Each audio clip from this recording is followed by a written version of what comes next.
Everyone, today we're going to talk about Parfum. I didn't realize I had posted a thing about Parfum when Black Friday happened because this was a Black Friday special that I got, and I meant to do a review on it, and I just never really got around to it. I think part of that was because, of course, the holidays are crazy busy, but then two, I wasn't quite as excited about the two-player aspect of this game as I thought I would be. I'm going to talk a little bit about that, but it's a great game. I think it plays great at 3 or 4 players. I've got the board set up here, so I'm going to kind of run you through a little bit about how it plays and then give you my thoughts on it. So with Parfum, you've got a board here. And this board's kind of large, actually. It has a few different things going on. So you got dice here. You have these clocks, and the clocks function, if you've ever played Fresco, it's kind of like Fresco with how you wake up in the morning. The clock dictates what turn order you're going in and also how many actions you have. Now, actions, what you can do for an action is you can grab a dice, which you're going to roll dice to get scents to make perfumes, and then you're going to sell those perfumes to customers that are up here. So grabbing a dice is an action. You can do that for as many dice as you want. If there's an empty slot here, you can pull a tile from the bag to fill that empty slot as an action. Or you can grab water. And there are these little water tokens here. These are useful for a couple of things. If I'm trying to roll, let's say for purple, and purple doesn't have a very good success rate. It's like 1 out of 2, basically. So it's 50%, right? If I don't roll very well on those, say I roll both flies like that, I can use 1 water to re-roll all flies of the same color, or I can use 2 water and just take 1 dice and flip it to the facing that I want. So water is really good. You can use an action to grab a water. Those are the main actions that you can do during this beginning part of the game. So like once we've chosen clocks, this shows you how many actions that you're going to have on your turn, and use those to grab dice, to grab water, or to refill this if there's not good options for you, right? Once you have dice, then you're rolling to try to get these flasks. If you get whatever the option is successfully, so like this takes 1 purple flask, you get this to put in a perfume bottle. Now, you do score these points here immediately, right? Then also, you'll put that down here. Now you have 2 places you can do perfume. You can do a large one here, or you can do a smaller one here. So like this one that we were looking at is a middle piece, so it would go here, right? And I could use that to complete a bottle of perfume if I got some other components with it, right?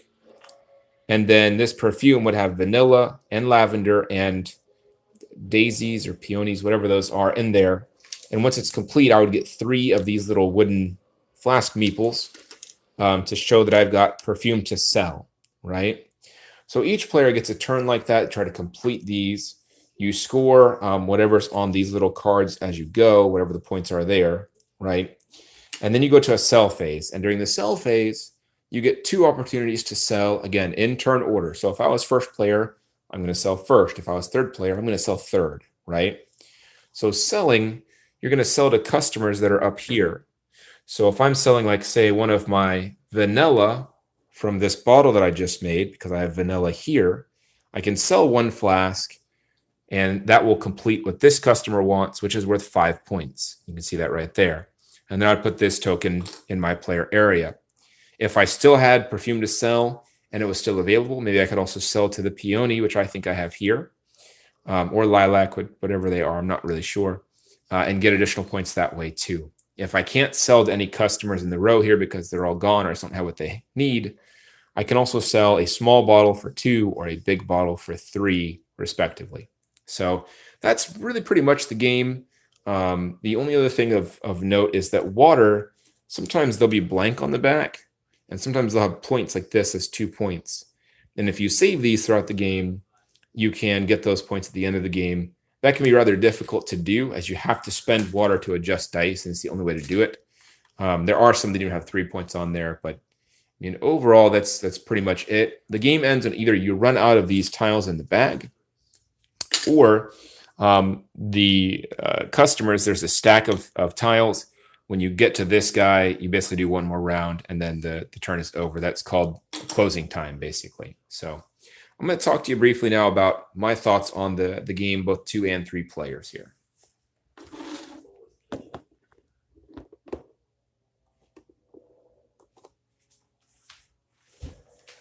Okay, so Parfum is a really, really good game.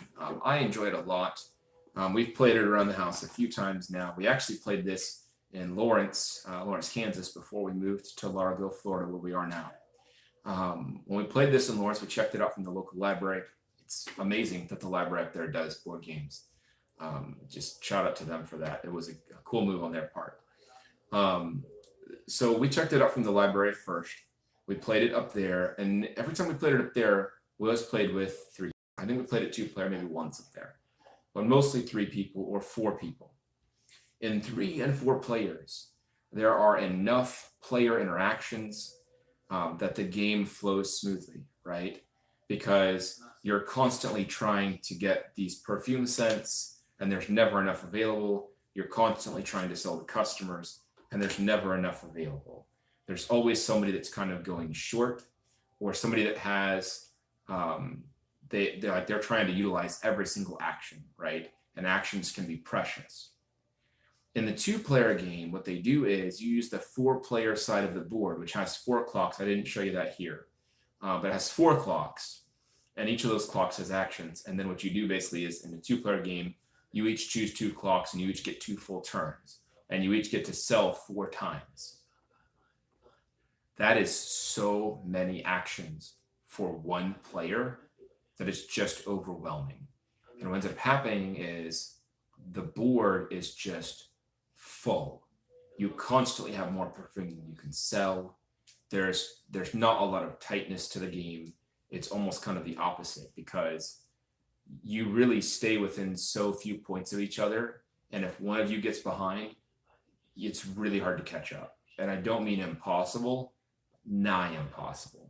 This game doesn't have a great catch-up mechanic anyway, because the only real catch-up mechanic is having fewer or more or less actions, really, which is fine in a multiplayer game, because you might also have to be vying with another player stealing what you're going to do, even if you have more actions, right? But in the 2-player game, especially if you're not going for the same customers, or you're not going for the same types of perfumes, you can get to a situation where someone gets like 5 points behind, and they stay 5 points behind the whole game, and that just it's not fun. We had that happen on one game that I remember distinctly, where one of us was behind, between myself and my wife Emily, and we were behind that same number of points from basically turn 2 throughout the entire game. It's like an hour of gameplay, and that never changed how far behind we were. So I just don't feel like the 2-player game is really up to par. But 3 and 4 players, it's amazing. We played last night with my daughter Evelyn. We played a 3-player game. It was fantastic. I really felt like that there was some vying there at the beginning. I was behind and Emily was way ahead. And then I caught up and I stayed ahead for a little while. And then Emily caught back up and she got ahead for a little while. And I caught back up again and ended up winning the game. But it was like this back and forth jockeying for position, which I felt was definitely a lot better playthrough than the 2-player game. So Parfum by Queen Games, it's a great little board game. I really think it's best 3 or 4 players. A new player game probably take you about an hour. It says 45 minutes in the box. A little more than that if it's your first or second playthrough. But once you get the hang of things, it's a pretty quick game. It's just a lot of fun. So thanks for watching. I hope to see you again next time in another House Rules review.